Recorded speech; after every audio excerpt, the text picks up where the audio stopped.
And thank you all for coming. I'm very excited about this evening because this is all new. I realize I've never spoken about Cairo before. So I've put together an all-new talk.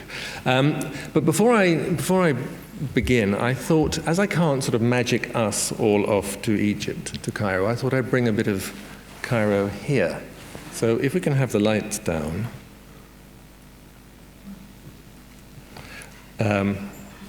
We'll start.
I did think of running a whole hour of that, but that's probably enough. Oh, wait, I didn't. Yes, there we are. One evening in the spring of 1985, I stepped onto a balcony high up above the Nile, and I looked onto a view more or less like this. And what struck me more than the beauty of the view, the light, the glory of it, was the pulsing energy. There's a sound when you step out into the night in Cairo, which I didn't record there, but we could have gone on with it, which is a sense of packed humanity going about all sorts of activities. Anything you'd think of is happening down there at this particular moment. And I could hardly sleep with excitement. This was my first night. I'd just come in from the airport. And the next morning, when I woke up, this is what I wrote down, because this is the view that I got. White sails unfurled, feluccas moved across the dark Nile. Traffic on the Corniche roads was still light. It was quite early. And I could pick out individual sounds of people calling to one another, of a car's horn, and then a woman singing. On the horizon to my right, beyond the extensive jumble of roofs and towers on Cairo's west bank, across one half of the Nile Valley, the three main pyramids shimmered, a mirage made perfect by the distance, a hazy continuation of a dreamlike view. To the left, I looked across the heartland of Islamic Cairo. In there was the Mosque of Amr, the general from Mecca and friend of the Prophet Muhammad himself, who founded the city of Fustat, the camp, in 640 AD, and the University Mosque of Al-Azhar, which was built by the Fatimid general Gohar in 970 and was the beginning of the city of Al-Qahira, the victorious Cairo. Now, I've been coming back to that river and to that view ever since. In 1988, about 3 years after my first visit, I fell in love in Cairo, and a year later I got married, more or less on that piece of water just there. And then I lived on a rooftop a little bit further down, somewhere about there. And on the evenings, at the end of the day, we'd sit together on the terrace, look over the river, and one or other of us would say, "You'll never believe what I saw today." One day it would be a policeman waving traffic the wrong way down a one-way street. Another, it would be a sage, a wise old woman reading palms in a cafe. Another, it would be the baker cycling through traffic with trays of flat bread on his head and no brakes on his bike. And so on and so on. Every day, another wonder.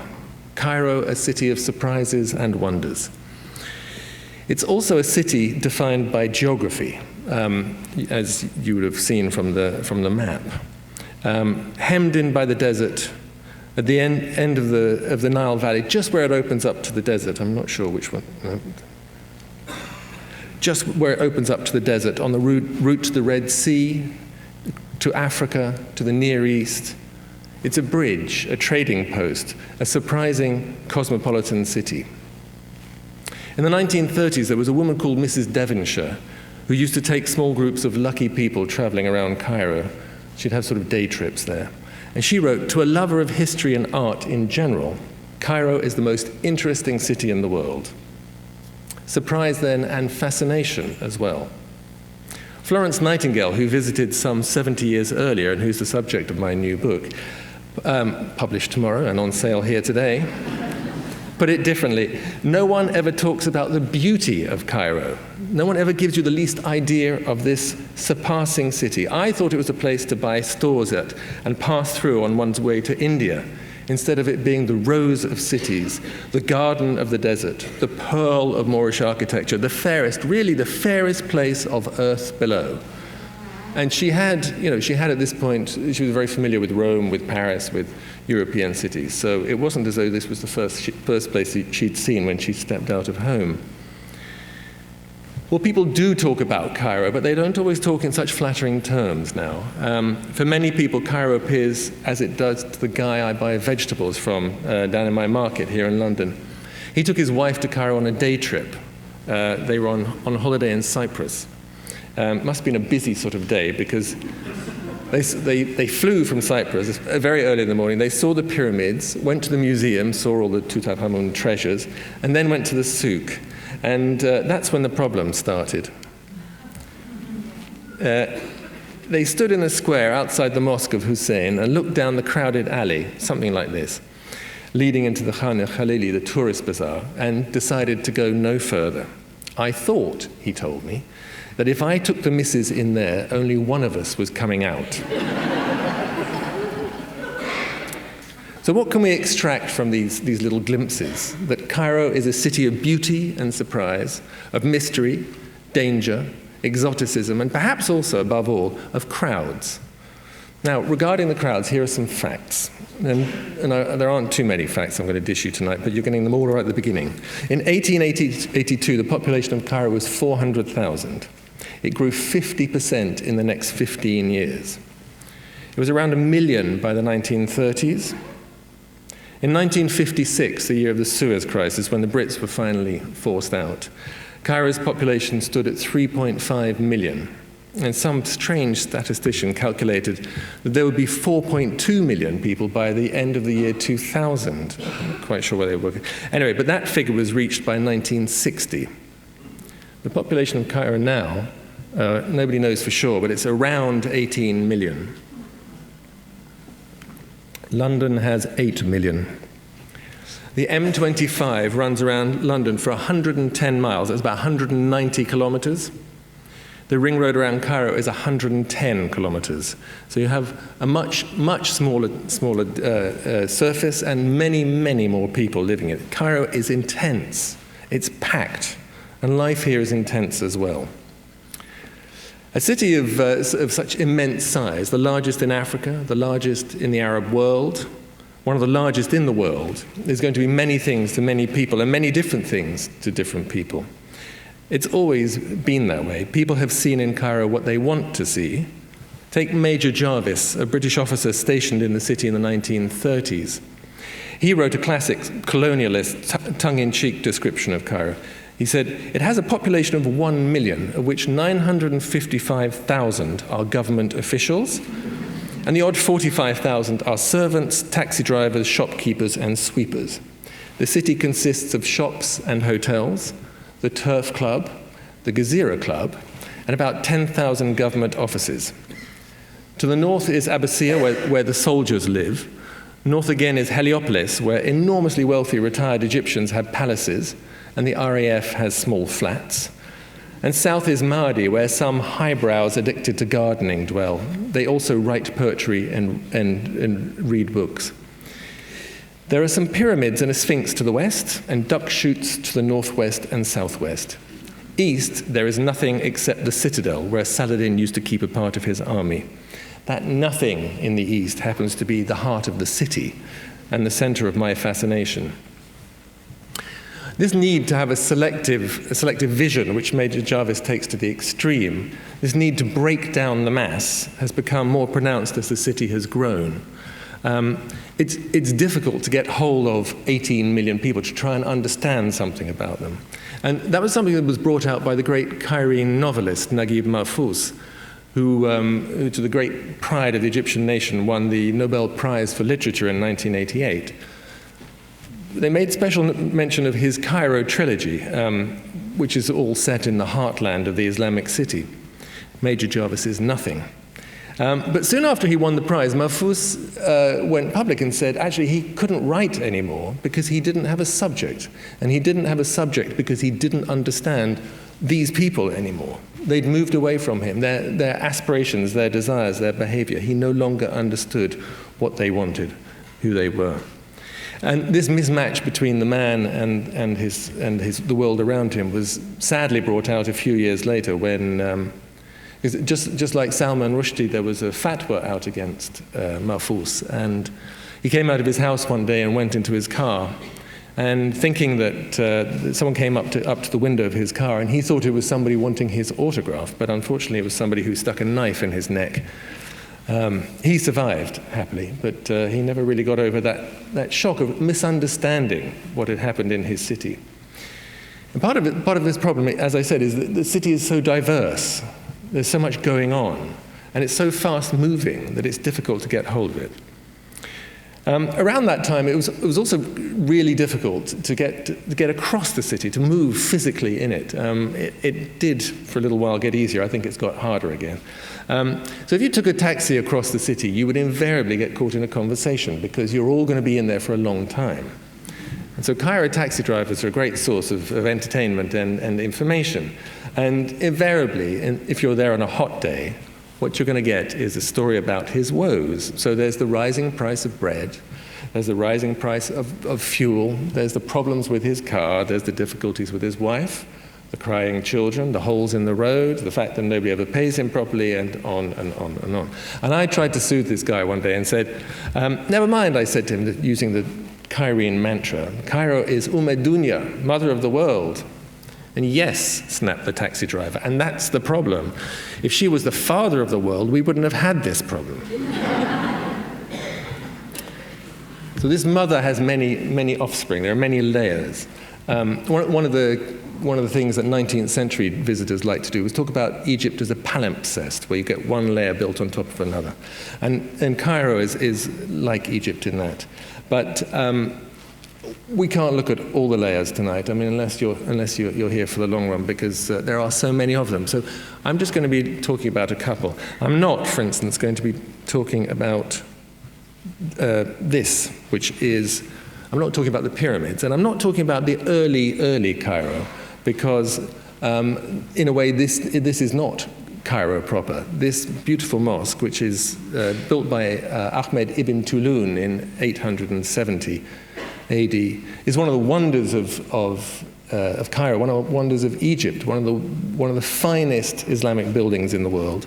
But it was built by a Kurd who had just invaded the country, and the city, the camp he had built, which has now become part of Cairo, was not Cairo. It was something else. It was called El-Talai.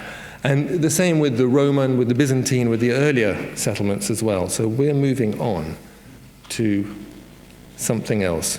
We're moving on to the city that the Arabian Nights called the mother of the world. The city's real name is Misr. And this is the Arabic name for the country that we call Egypt. In the same way that Tunis is the capital of Tunisia, and Algiers is the capital of Algeria. Misr is the capital of Misr. But it also has another name, Al-Qahira, the victorious, which is where we get Cairo from. Cairo was not founded by Egyptians. It was founded by Fatimids, Shiites from Tunis, who chased out Ahmed ibn Tulun and his followers, his descendants. And they brought the bones of their ancestors to this place, and they decided they weren't going to build around the old settlements. They were going to build an entirely new one in a new place. And they laid out this fine palace city. This is the main street that ran through the Fatimid city. This is the main street that runs through Islamic Cairo today. And the recording I played you at the beginning was one I made a couple of months ago walking along there. But it did take an hour and a half or whatever to walk through, so you got the highlight. This city was intended to be separate from everywhere else. The Christians were still living down by the Christian Roman enclave. The Sunni Muslims were living around Ahmed ibn Tulun's camp and also at Fustat, an earlier settlement. This was a forbidden city in the way that Beijing was later to have a forbidden city. It was for the palace, for the court, and for the army. And it consisted of this great palace, which was one of the wonders of the age. The Fatimid Caliph who created this city, his name is Al-Muizz, and he is honored by having this street named after him. And he was a man with ambitions, almost as great as Alexander. He wanted his new city to rule the world. And there are plenty of stories around the founding of the city. The opening lines of Tristram Shandy, the 18th century novel, come to mind. I wish my mother and father had thought what they were about when they begot me, because they made great effort when they founded this city, and they laid out these walls to break the ground at the most auspicious moment. Astrologers were brought in. They watched the stars, they watched the movement of the moon, they read the waters, and string had been laid the whole way around this enclave, and ropes spread across it, and bells laid on it. And at the precise moment when the stars were in perfect alignment for the fortune of this new city, the bells would be rung. But unfortunately, a crow settled on the rope, and the bell rang early. And so instead of it being the city of fortune, it became El-Qahira. Mars, the victorious, was in ascendant at that particular moment, and so it became the victorious city. It did, however, fulfill Al-Muizz's ambition. It did become the great world city. The original forbidden city, this is one of its gates, saw brilliance and violence. The Fatimid Caliphs were tolerant of other sects and religions. They were quite happy for the Sunnis to live in their own area. They promoted trade, then they taxed heavily, and they grew very rich. And they surrounded their beautiful city with this fabulous wall. This was a bit that was only uncovered quite recently. There's a description of entering the Great Palace from 1167, written by William, Bishop of Tyre, who accompanied some crusaders who had been granted an audience with the Caliph. And you can get William prefaced his description by saying, I'm afraid to write this down for you because nobody is going to believe just how splendid this place is. They were led, he wrote, by mysterious corridors and through guarded doors where stalwart Sudanis saluted them with naked swords. They reached a spacious court open to the sky and surrounded by arcades resting on marble pillars. The panelled ceilings were carved and inlaid in gold and colours. The pavement was rich mosaic. The unaccustomed eyes of the rude knights opened wide with wonder at the taste and refinement that met them at every step. At last, after many turns and windings, they reached the throne room. With a sudden, rapid sweep, the heavy curtains broidered with gold and pearls were drawn aside, and on a golden throne, robed in more than regal state, the Caliph sat. At this point, they were terrified. They'd been forced to kiss the ground when they came through the first gate. They'd been put through all this sort of thing. they were overawed by the time they saw the Caliph. And Cairo has always loved this sort of pomp and ceremony. But there's also been dramas attached to the Fatimids, which Cairo did not like. One of the last was the man who built this tower. This is his mosque, Al-Hakim, who was deranged in a very serious way. His reign starts with him eviscerating, I think, one of his young attendants, and goes on through a sort of Shakespearean bloodbath. He also wasn't very keen on women, so he banned the manufacture of women's shoes in the hope that they would stay inside.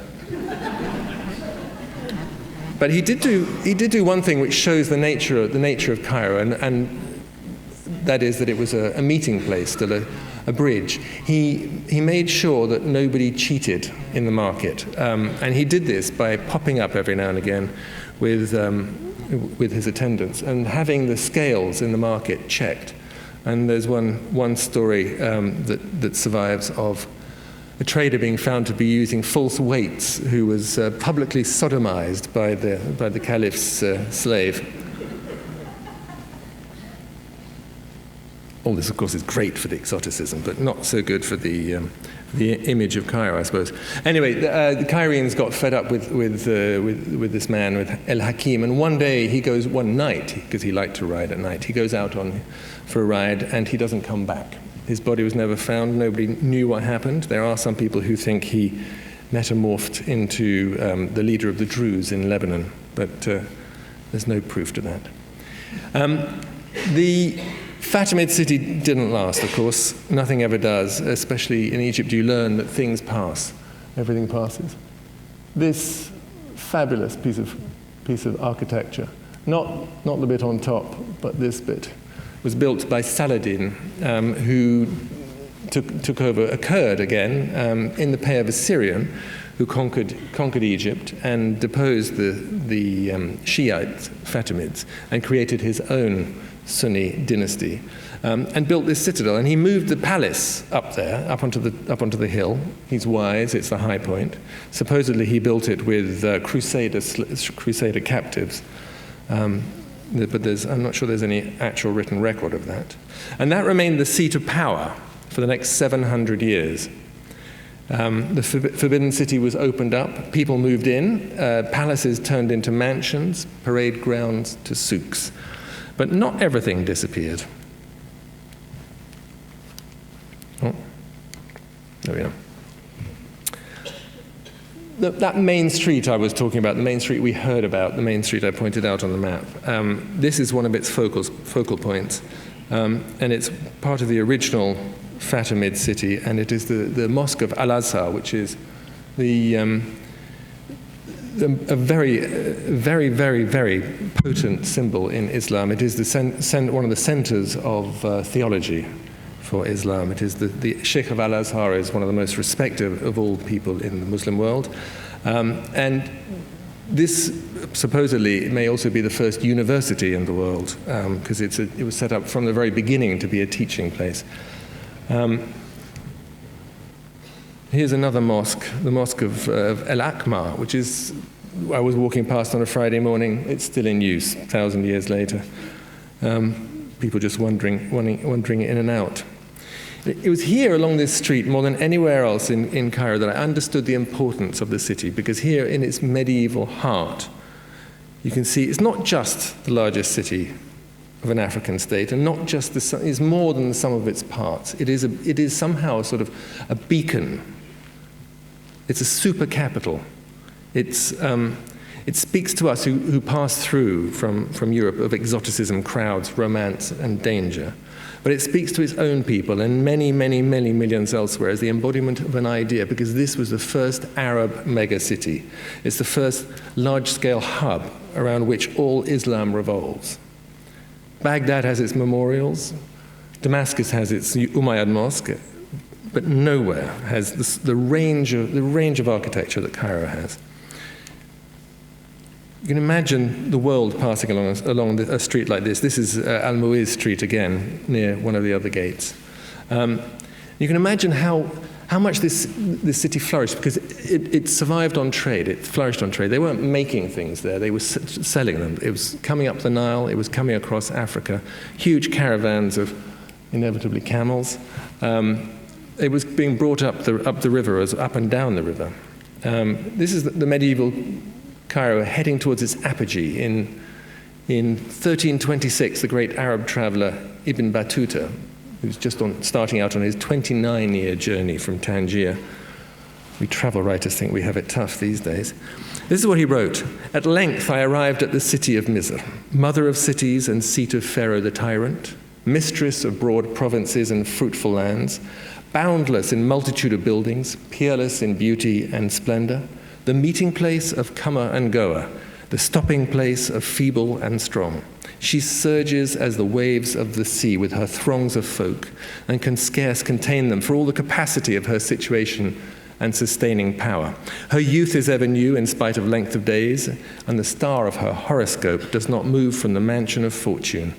Her conquering capital has subdued the nations, and her kings have grasped the forelocks of both Arab and non-Arab. It's said that in Cairo there are 12,000 water carriers who transport water on donkeys, that on its Nile there are 36,000 vessels belonging to the Sultan and his subjects which sail upstream to Upper Egypt and downstream to Alexandria and Damietta, laden with goods and commodities of all kinds.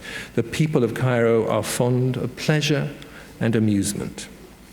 So here's the beginning of a pattern of behavior. There's this sense of I mentioned at the beginning, of a sort of pulsating life, and you can feel it there in Ibn Battuta's description. Also of royal enclaves being turned over to the people, privileged space being overwhelmed by a growing population, and of trade, and also the cosmopolitan nature of the city. Cairo was one of, and maybe even the biggest city in the world at that time. Saladin's people move on, his dynasty falls, and it's replaced by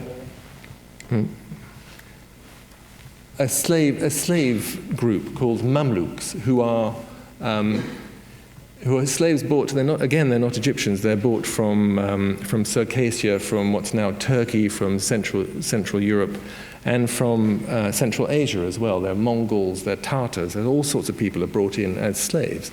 And the more promising slaves are promoted and end up, some of them, being appointed sultan. And the idea behind it was that you wouldn't have this problem of dynasty, you wouldn't have a problem of loyalty. You would know that you could trust the people around you because you bought them, you trained them, they owed everything to you. And it survived for 300 years or so as an idea.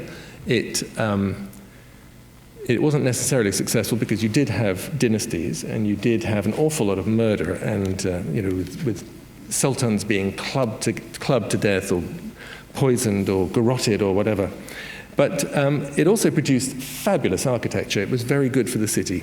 This building is on that central street between what were the palaces, and it's a tomb of one of the Mamluk sultans.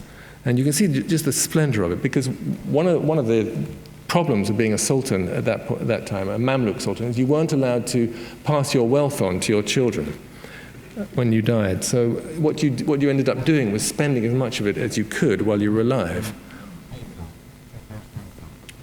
And they built these magnificent tomb mosques, which is quite unusual at the time. You didn't normally get buried inside your tomb.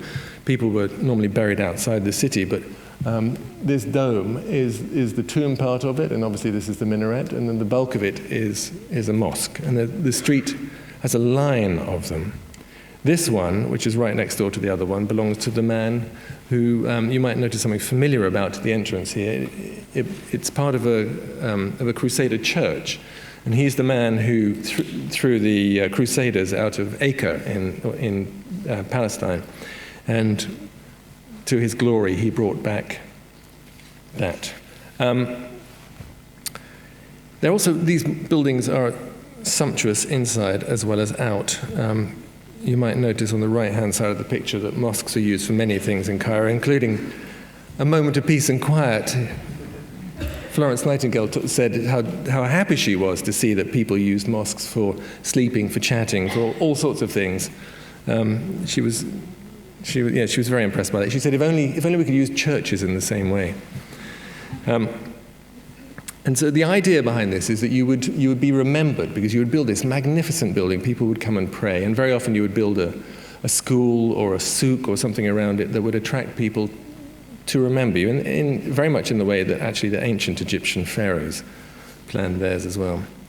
The Mamluk moment ended in 1517 when the Ottoman Turks arrived, and the last Mamluk Sultan was hung from just beneath this tower, actually.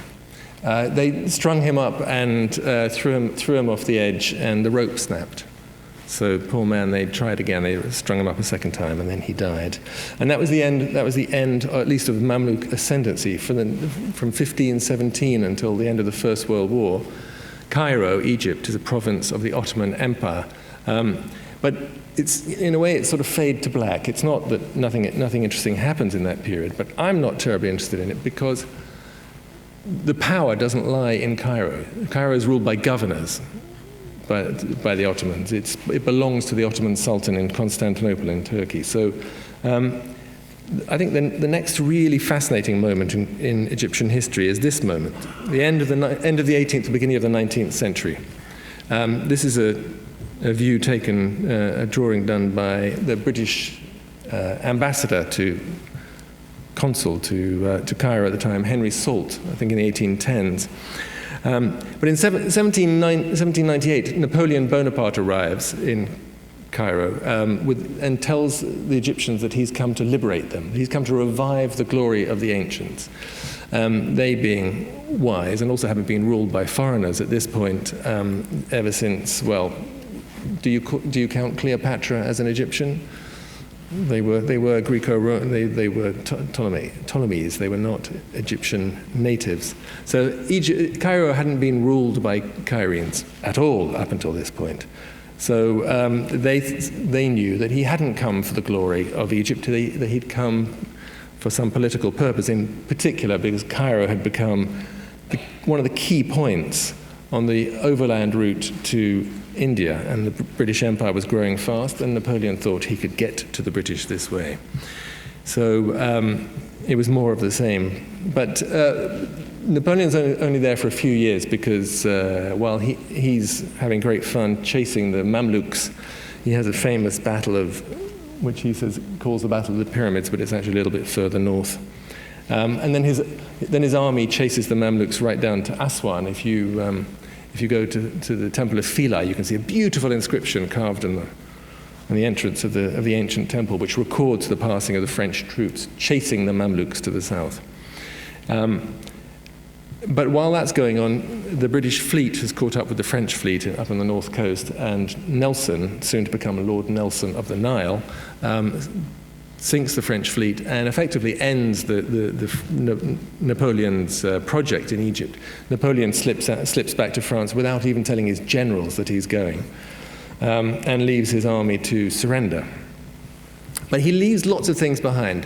He was a man of immense energy, and his legacy lives on today. He revived. Well, first of all, he gave Egypt its law. The Code Napoleon is still observed there. He gave it a sense of culture and interest in what culture could be. He created the National Institute. And I think above all, he revived an interest in Europe, in ancient Egypt, and particularly because he arrived not just with an army of soldiers, but also with an army of scholars. And they produced this thing called the Description de l'Égypte, which is the first attempt to say what this country is. So they observe and describe and draw most of the temples and tombs, most of the archaeology along the river, but also everything that grows, everything that flies, everything that moves. It's an extraordinary work. I don't think the British did quite so much, unfortunately. This moment when the French leave and creates a power vacuum. The Ottoman the Sultan in Istanbul, in Constantinople, had sent a force under an Albanian officer called Muhammad Ali. And Muhammad Ali, having chased the French and then the British out of Egypt, decides actually that rather than rule the country for the Ottoman Sultan, he would rather rule it for himself. And he starts another dynasty of foreigners, which, well, again, I mean, was the Egyptian royal family Egyptian? The guide who took us around in Egypt a few months ago was talking about our Albanian kings, and he was talking about King Farouk, who was who ruled until 1952.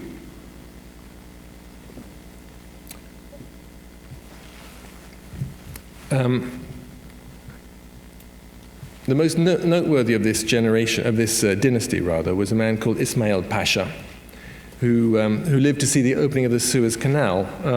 He said, henceforth, this is part of his speech at the opening of the Suez Canal, 1869, henceforth Egypt is part of Europe, not of Africa.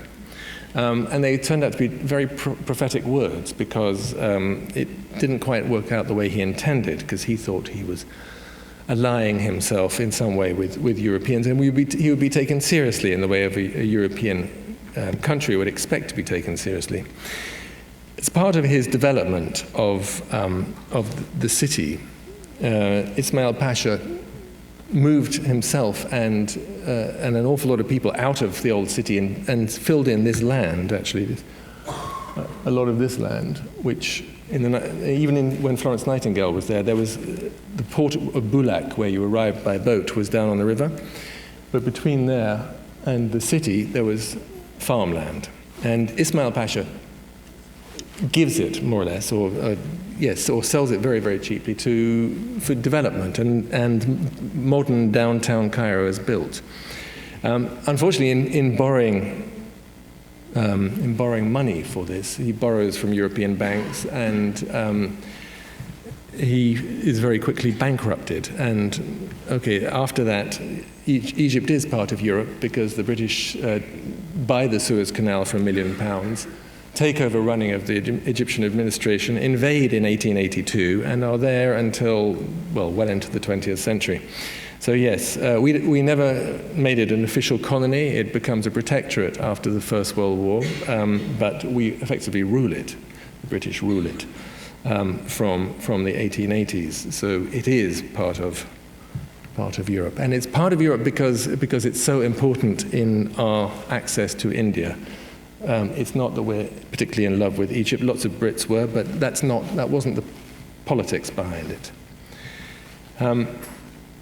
And then, wonderfully, finally, these are images of some of downtown Cairo. There's really ornate and fabulous buildings. There's lots of them.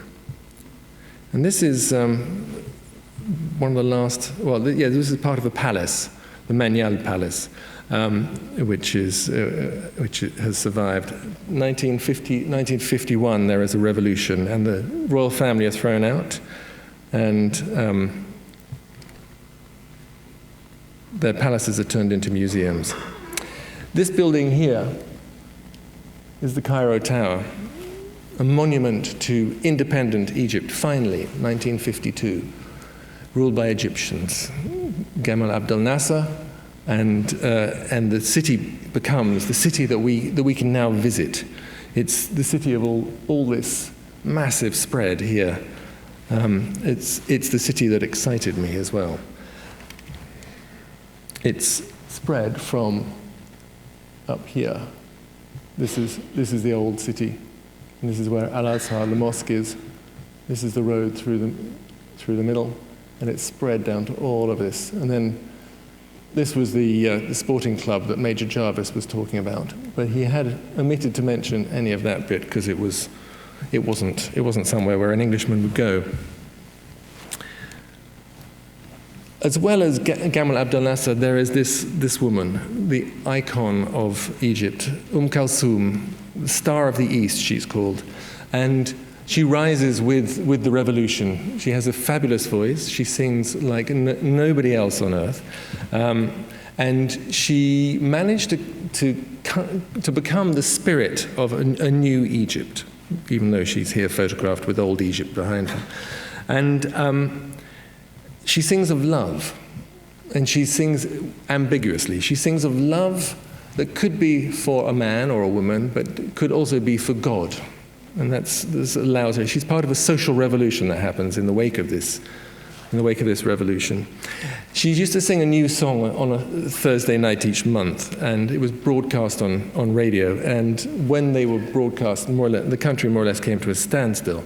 And some of her, one song you could have going on for an hour or so. She captivated the country. Her funeral in 1975 was described by my friend Maria Golia in her wonderful books, Cairo, City of Sands, as the greatest commonly enacted epic in the history of Cairo. More than 2 million people turn out into the main square, into Tahrir Square, and effectively hijack her body and take it up into the old city. That wasn't where they were planning on going. But this mass of people take the body, take the coffin and carry it on their shoulders. The officials eventually rescue it, and it's buried in its tomb in the city of the dead. Kulthum's funeral, sort of rather like John Lennon's, heralds the end of an era. It's the end of I think in a way it's the end of the Cairo that someone like Naguib Mahfouz knew and understood. 1970s, you have this huge population explosion. You have the disastrous wars with Israel, and not just the cost and morale, but also in money and in international relations. And then you have Egypt makes peace with Israel, which brings all sorts of problems with its Arab neighbors. Kulthum is a constant, though. There isn't a day when you can go walking in Cairo that you won't hear her singing. There's an Kulthum cafe, there's an Kulthum hotel. You can go to her tomb in the City of the Dead. It's open to visitors. There's a couple of sofas. The actual burial is just a sort of, is under the ground. And near the sofas there are power plugs, and people take their own, when I went it was before the iPod days, so they went with tape players, and they would sit there and play her music and sort of have a party in her tomb. She speaks to Egyptians like nobody else has managed to do. And so we come to the city that I know, this city of crowds, of condensed city, an intense city, and a city of surprises. It's taken a long time for me to get there because there's so much history involved, and that's without all the pharaohs and all that other stuff. I said at the beginning that Cairo is defined by its geography, but it's also defined obviously by its history, and there's no getting away from it. Even if you live in this window here, you are going to be aware of this history. It's constantly breathing down you. When I first went to Egypt, I care of a farmer in Middle Egypt, halfway up the Nile. I caught a bout of amoebic dysentery. And when I got back to Cairo, I went to the Anglo-American hospital and was treated by a man called Halim Grace, who was the head of the hospital. And he knew that I was a writer and that I was researching social history of Egypt. So he invited me home. And what struck me, because his home was it was a modern apartment, he had done very well, it was very, very nicely fitted out. But his prized possession, the thing he had in the middle of his home, which in a way defined him, was a piece of antiquity. This was his heirloom. I mean, if he was going to run with anything from his home, if it was burning down, he would have picked that up. It wasn't just the value of it; it was the meaning of it. It connected him to the past. A couple of weeks ago, somebody asked me whether I wasn't bored of always going to the same place.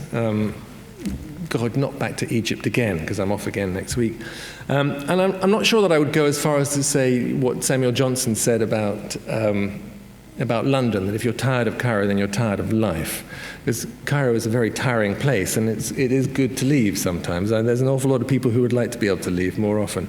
But it's really good to return. It's a great place to go back to. And what I answered to that point was that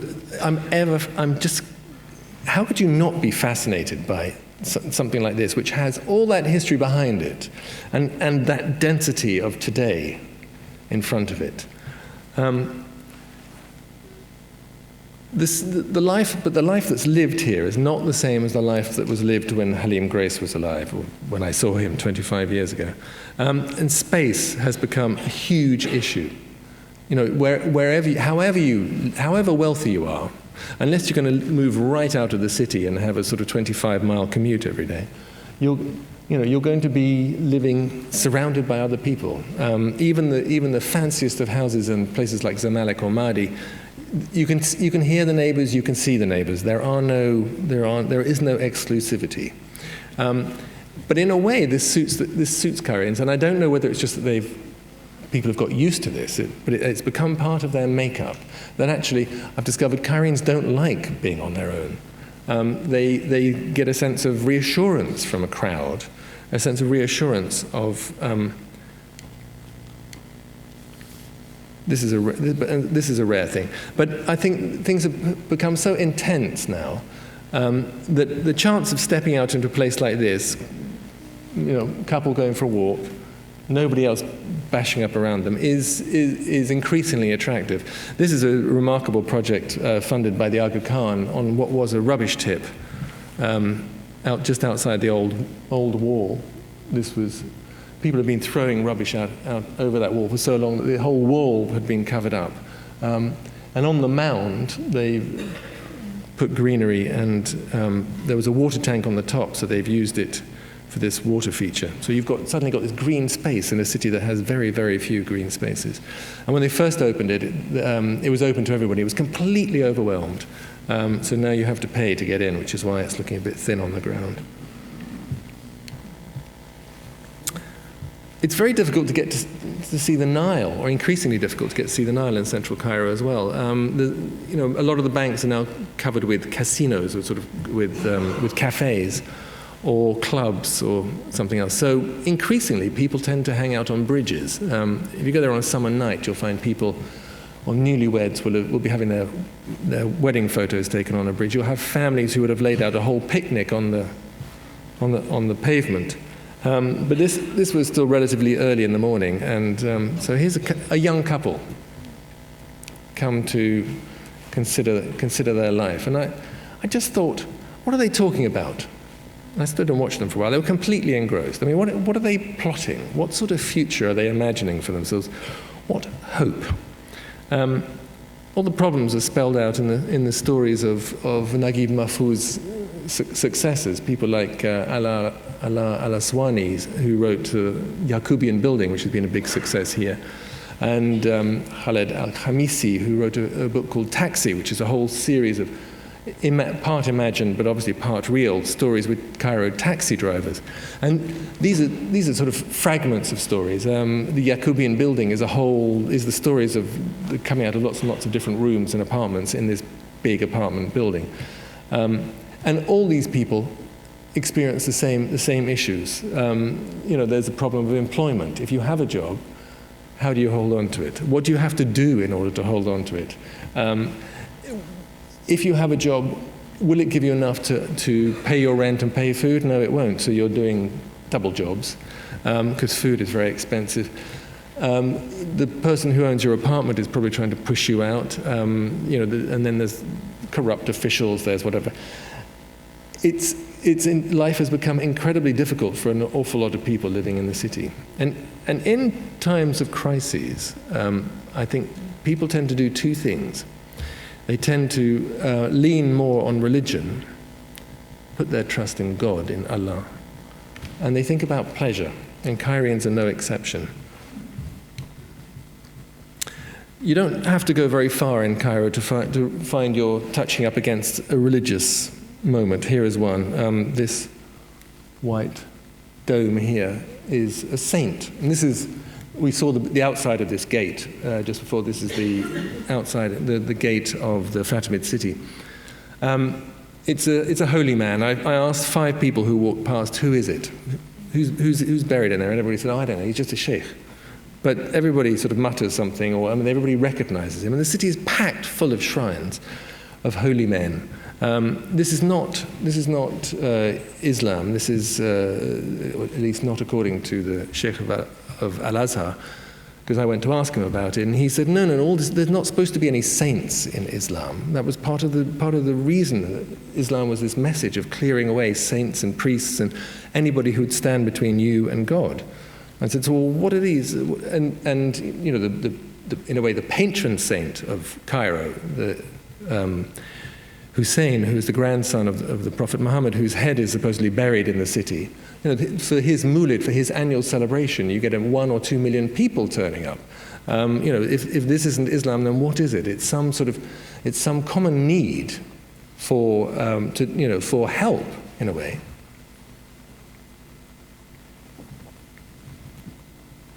And there's all sorts of other ways in which religion or spiritual matters find their way to the surface in Cairo. This is a picture of a czar, which is effectively a sort of an exorcism, a ridding people of a bad spirit. And it's not very Egyptian in its origins. It's I think it's more Sudani, more black African.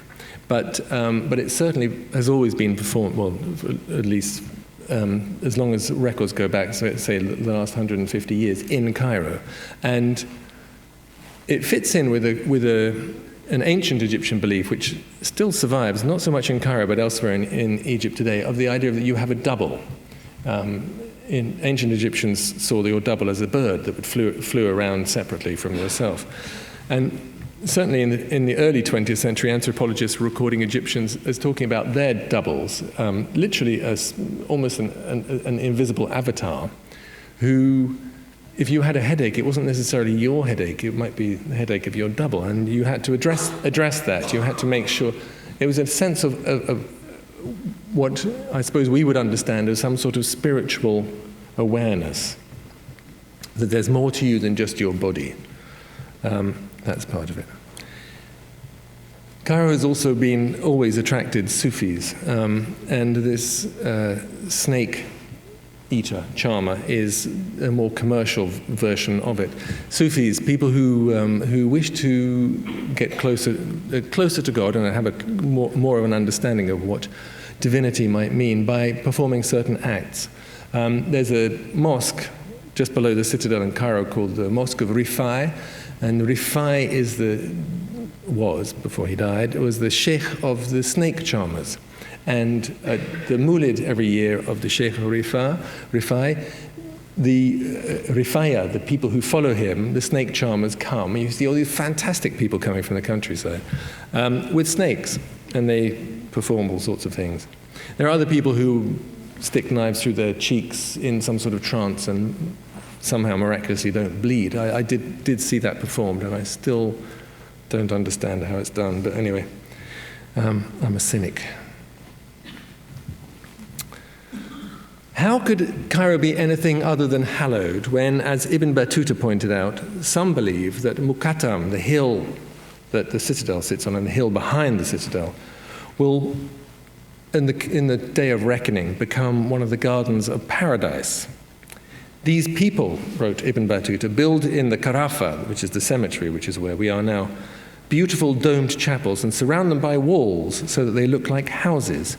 And they construct chambers in them and hire the services of Quran readers who recite night and day in beautiful voices. They're still doing it. But the houses have been overwhelmed. Well, firstly, the whole cemetery has been overwhelmed by modern buildings. I'm sorry, it's come out rather dark on that screen.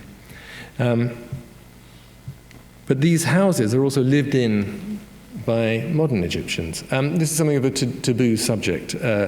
I've tried for a long, long time to make a television documentary about the City of the Dead because I think it's a fascinating mirror to the big city. But I was always refused permission. But this tomb is different because, and I'm just going to have a little sidetrack for about 2 minutes because it belongs to one of my heroes, and I've never given a talk on this platform before without mentioning him, Jean-Louis Burckhardt. He's just a little red herring, I'm sorry. He's one of the great European travelers and much underestimated. All of the great travelers in the Arab world you might think of, whether it's Richard Burton going on his trip to Mecca, or Edward Lane, or all of them start It started with Burckhardt. He did it all before them. They all read everything he wrote before they went off and did their journeys. He wasn't even supposed to be in Cairo. He was supposed to be looking for Timbuktu for Joseph Banks, but he got held up for many, many years. The problem was that the only way to get to Timbuktu from Cairo was to go with a trade caravan, again, the city of trade, and the only way to go with the trade caravan was to be a Muslim. So over the many, many years, 6, 7, 8, I think, he perfects his disguise. And this is how he is just before the caravan is ready to leave Cairo, and then he dies. And this is his tomb. So, and it's rather different to other tombs because it actually has a European roof on it, pointy roof. And when I first went there, it was officially lost, his tomb. But I read in a blue guide that it somehow had disappeared. I mean, lots of tombs have disappeared. But Sylvia and I went looking for it one day, and we started asking, because cemeteries have guardians, we started asking, there's a Swiss man who was buried here, and there's like, someone said, oh yes, I think if you go and ask over that bit, you might find. So, and all day we got passed from one person to another, until finally we came across somebody who said, oh yes, Al-Aswany, the man from Lausanne, he's in my patch, so he took us. It was only later I realized that others had been there before me, but anyway. City of religion, but also city of pleasure. This is a downtown Cairo bar. This is where people drink beer and this stuff, zibib, which is like an arak or an ouzo, and is really not good for you. In fact, he wouldn't sell any to me. He said, no, it's not for you. What do people talk about in a place like this? They're talking about the same as the taxi drivers, they're talking about the same as the young lovers, they're talking about the stress of living in the city. But also, eventually, maybe it takes a few drinks, maybe it doesn't take a few drinks. They're going to start talking about the joy of living in this city, about the excitement of living in the city, about a bit of history. You don't have to scratch a Cairene very far before you get that. The image of the Arabian Nights city, of the home of Kulthum, the singer of love, of Fifi Abdu, the great belly dancer of the Middle East. We tend to think of Cairo as oozing sex and sensuality, although, of course, paradoxically, for most young Egyptians, there's very little chance of getting any action at all. But it's changing, and this is something that Mahfouz wouldn't have understood either. This is a Cairo club. There are lots of them like this. This is for well-heeled young Cairenes and foreigners, and it's pretty much as you would recognize from anywhere else in the world. It's a modern bar. People do what they do. Ibn Battuta talked about how Cairenes were fond of pleasure and amusement. And the center of this for a long time was a place called Ezbekiya, which was where Europeans in the 1810s to 1850s used to wash up, and where the first hotels were built for foreigners. That's where Florence Nightingale and Gustave Flaubert ended up when they first arrived in Cairo, and where Flaubert had his first sexual experience in Egypt, in a brothel just behind the hotel. And it's something that sort of carries on through the decades. British and Allied soldiers, First World War, Second World War, are going to Ezbekiya, and then it starts spreading until I couldn't help putting this picture in, because I bought a book from a second-hand book dealer in Cairo a few years ago, and out popped this picture of a dinner in 1954, and I thought, I sort of had the impression that after the revolution, this is 2 years after the revolution, things would have been different. But it looks like they're still having a really good time. And well, he's not, but she is. So Cairo, city of surprise and frustration. It's also a city of immense satisfaction. And as my friend Faiza Hassan put it so brilliantly. She was a journalist a long-standing journalist who I met many years ago in Cairo and who unfortunately died quite recently. But a couple of years ago I did a little interview with her in Cafe Groppi, downtown Cairo, and this is what she said. And it just somehow sums up that sense of, yeah, it's difficult, but hey. 9 o'clock is really an ungodly hour to be in Cairo. في espresso في cappuccino في قهوة تركي والespresso. I think these are the best years of my life. When I turned 60, I began to enjoy myself. I mean, my husband died, my 2 daughters are gone, and now I can do exactly what I want. I enjoy being an old lady immensely. I mean, this is real freedom. I go out in the morning and I look at the street that is not well swept, and I think, oh, wonderful, how human. If I want to throw my cigarette out of the car window, I can do that. I don't care about Cairo being a little bit filthy, so what? It tells you that real people are living here. I love that. Real people. Bless her. Real people. You see them staggering out early morning. Just at that moment, and it's a very brief moment, that the city is quiet, sort of between the end of the night and the beginning of the day. There's just a moment when Cairo goes still and quiet. You see them at the call to prayer. Get out of bed, says the muezzin. Prayer is better than sleep. You see them running for the buses in the morning, millions heading into the city every day. You see them watching this guy, the bread guy, no brakes on his bike, remember, riding through the traffic. He can't stop. When he stops, someone has to be there to take the tray off his head.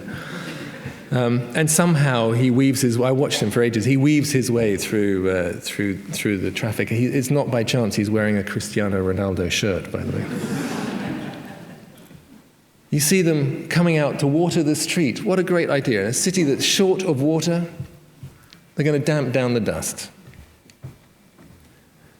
You see them increasingly coming to look at antiquities. This is beautiful Tutankhamun's face. You see them in cafes, taking time to have a chat. You see them indulging in one of Egypt's great dishes, culinary gifts to the world, kushari, a mix of rice and pasta and lentils and spicy tomato sauce. You see them shoving their hands in the blood of a slaughtered animal and slapping it on a house or a car or whatever to wish luck. And you see them just in love with this place. And how could it be otherwise when she is the mother of the world? Thank you.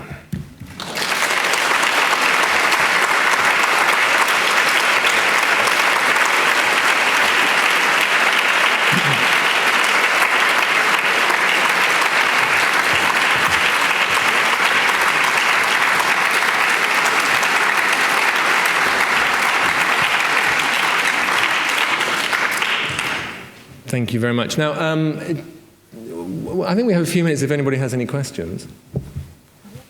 I might not be able to answer them. Or else we could just proceed straight to the... Oh, yeah, okay. Oh, I wish I could. Could I play you some Kalsum? No, but Sylvie can sing you some. Yeah, no, it didn't arrive for some reason. I'm so sorry. Next time. Come back next week. We'll do it again.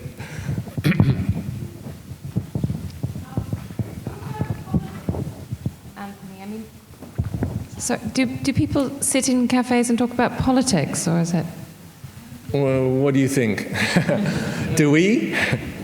Yes, they talk about politics, and politics is getting really interesting now because there's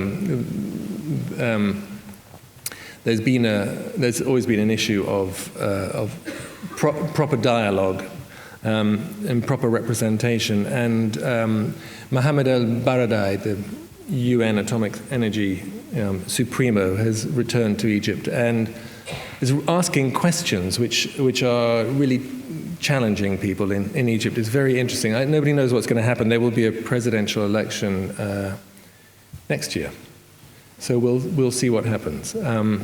But yes, they talk about politics all the time, and like us, they're not always respectful to their politicians. Any more? Yeah.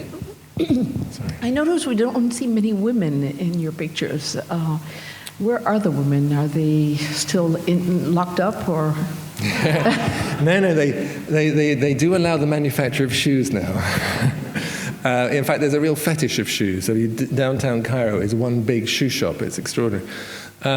Yeah, women are out and about. I mean, it's very interesting what's happened to the position of women in the last, in the time that I've been in Egypt, because suddenly you find many more women going out to work, and there are consequences to that.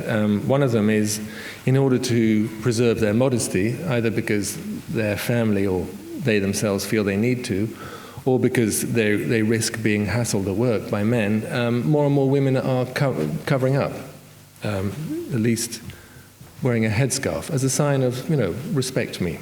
I'm a respectable person. But women are increasingly seen and heard. Women in government, women in all forms of industry. Yeah. What more would you like to know about women in Egypt?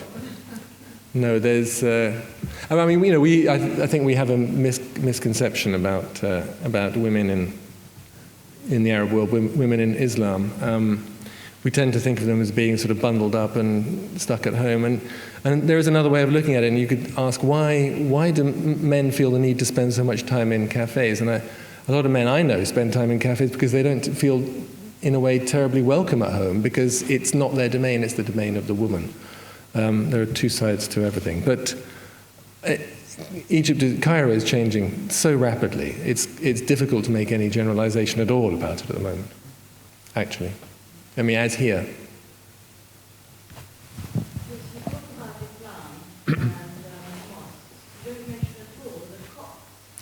No, I don't.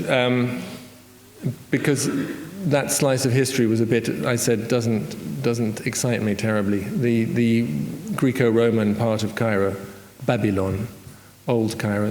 Would you like to know about that? We just didn't have time to talk about everything. That's all. Copts in Cairo.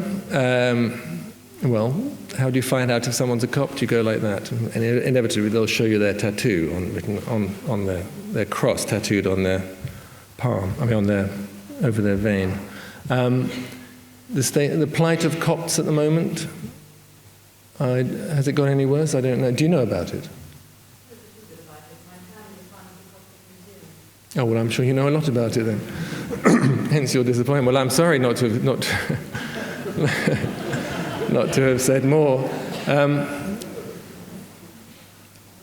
But I'll tell you a story about Raghib Mofta, one of the great pillars of the Coptic community for most of the 100 years that he lived for. Musicologist. In the 1920s, he reckoned that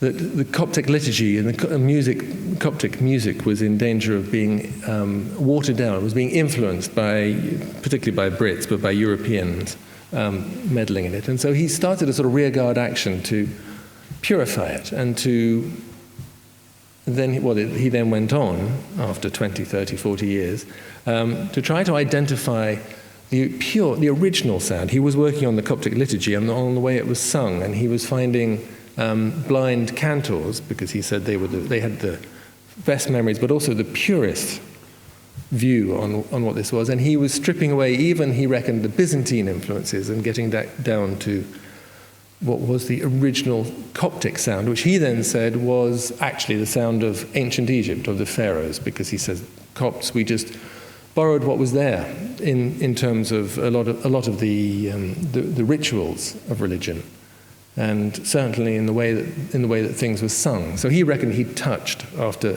75, 80 years of work, on the sound of the pharaohs, which I thought was really exciting. But he was part of a Coptic revival, which included reviving Coptic iconography, Coptic churches. But I can't say that I think life is very easy in Cairo for Copts. I think it's probably quite difficult. Whenever you see a Coptic church, invariably these days you see a mosque next door with an even taller minaret and an even louder call to prayer. It's a sign of the two communities being at loggerheads. Yeah. Any more questions? How do you marry the city of religion with the city of pleasure in these stressful times? Ooh. We all do that, don't we? One way or another. I mean, I think we all have those two sides in us, the spiritual side and the lusty, sort of. How do you marry these two things together? Well, as I said, we do it all the time. They coexist. I don't think they coexist very happily. They don't tend to coexist very happily in people either, but they do in the community. I mean, they are there. And every now and again, bars are shut down and people are carted off for offences to public decency, and then they come back because people are people, after all. When Flaubert was there, for instance, and all the dancing women of Cairo in the 1840s, 1832, had been banished. They'd all been sent down to a place called Esna. But they were back after a couple of years. They slowly drifted back into the city. So it's what people do. It's what we're made of. Is there a question over there? Anthony, there are sort of lots of teeming, historical, beautiful cities, Mumbai, Naples. You love Cairo, but is Cairo really special? And if it is really special, what makes it really, really special? Because there might be lots of teeming historical cities that aren't very nice places. I mean, you seem to imply that there's a kind of magic to Cairo. Is this a personal view? Is there a magic to Cairo? And then also the idea of a city arriving to a sort of tipping point, that you feel that maybe there... Well, there's two points. I'll answer the tipping point first. Everybody has always thought that Cairo was about to explode. Ibn Battuta did in the 1300s. He writes about how it just can't go on like this. The British officials moving in the 1880s said, it can't go on like this. But in a way, Cairo is a bit like Cairo traffic. It works as a model, as a metaphor for the city itself.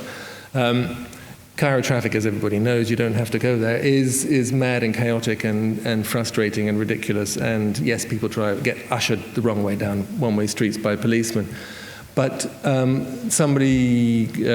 Cairo planners, did a survey and brought in all sorts of international consultants to work out what to do with it.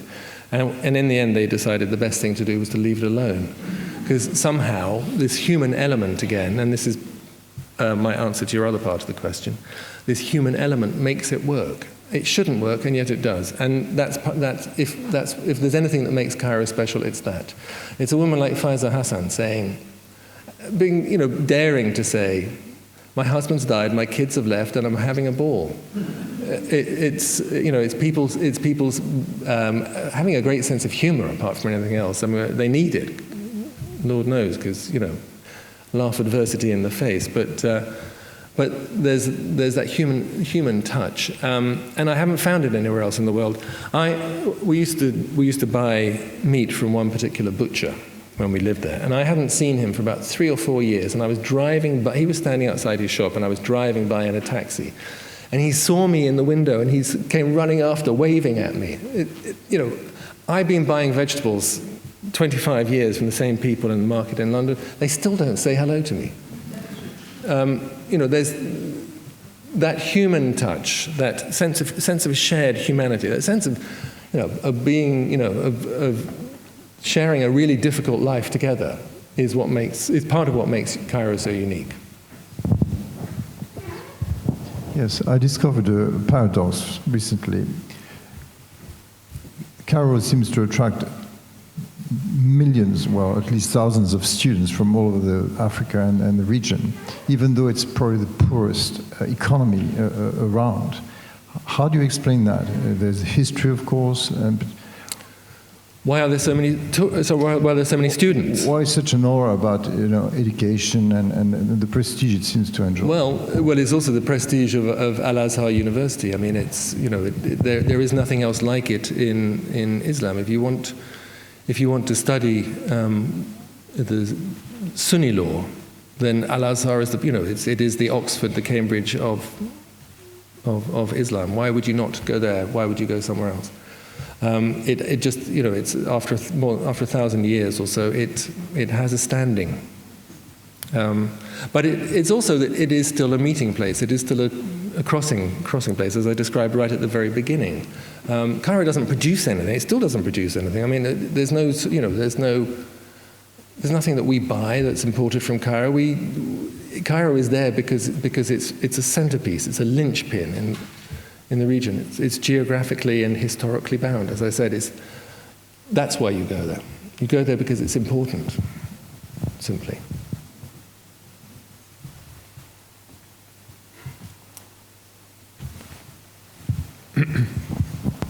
Hi, just two things. One, just a statement, which is I've been to Cairo 3 times now, and the first time I went, I was going for work, and I didn't really have any desire. I thought, it would be neat to see the pyramids, and I fell in love with it after 2 days. I can't explain. So for the other person who was asking, you love it or you hate it. It's just something, and you just fall in love with it. What I wanted to ask, you mentioned the Jacobean building.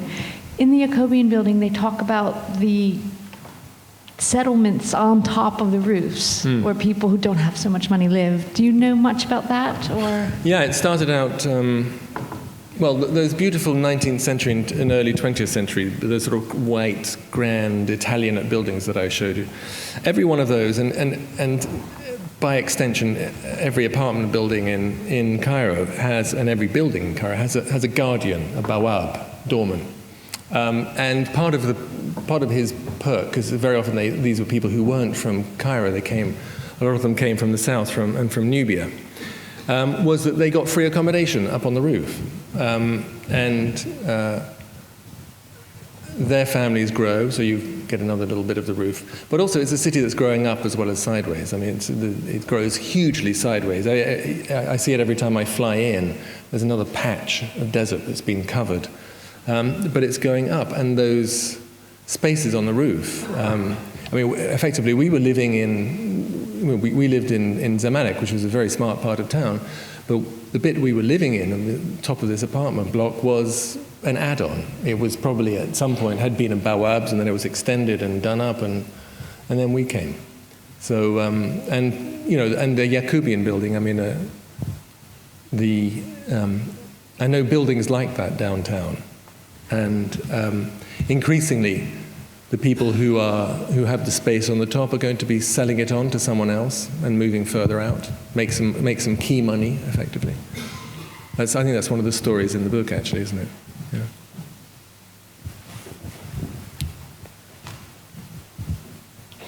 It's been a bit you are very persuasive about the fascination and interest of the city, as well as the difficulties of living there. What about the underbelly? I realize it's almost a vulgar question, having had such a good tour around the city, but what about the political underbelly? It's an authoritarian system. To what extent is there freedom of speech, and what about political prisoners? Oh, okay. Best till last. Freedom of speech, yes, there is freedom of speech, in that you sit down with this man and he's going to tell you exactly what he thinks. Freedom of speech, you get up and write something in a newspaper attacking the president, no, that's not going to work. Newspapers have licenses and they'll probably be revoked if they wrote something that was particularly offensive. So in that sense, no. Amnesty International report on Cairo is not pretty reading, but and I wouldn't want to apologize in any way for that. I think human rights are an issue that need to be addressed. There's a fundamental problem with politics in Egypt, and I think this is my last point, and it's one of education. I mean, you can give everybody the vote. We God knows, we're trying hard enough in Iraq and Afghanistan, but what does it mean? I mean, people don't understand the intricacies of I mean, we're all going to vote tomorrow. I mean, who knows actually what we're going to be voting for? So education is a key point in developing politics in Cairo. But I think Cairo is changing. I think there is, and I think the internet has a large part to play in that, and all sorts of other influences. But it's an international city. It's not able to lock itself up in the way that other cities can, and it is changing. But it still has a long way to go. Anyway, I'm afraid that's all we have time for. I'm going. People don't.